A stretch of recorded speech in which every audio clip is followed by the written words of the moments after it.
মাংসটা আমি এইভাবে একটু ভেজে নেব তেলে। এখন একটু জয়ত্রী দিয়ে দেবো, 3-4টা লং, 4-5টা এলাচ, একটু জয়ফল সামান্য,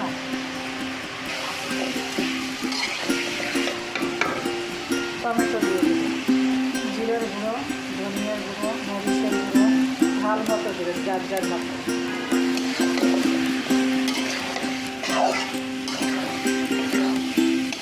রসুন পেস্ট, আদা পেস্ট একসাথে,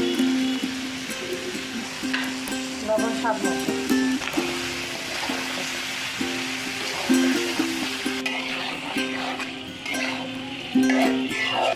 আমি ঢাকনাটা উঠে এখন ভালোভাবে নেড়ে ছেড়ে দেব।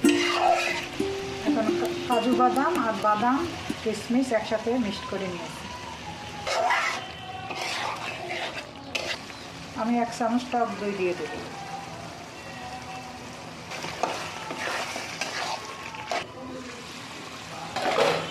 একবার হলো এই মাংসটা এইভাবে একবার রান্না করে খেয়ে দেখবেন, অনেক মজা হয়।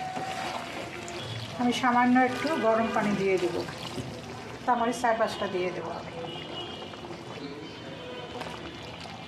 এখন আমি পেঁয়াজ একটু বেরেস্তা দিয়ে নেমে নেব।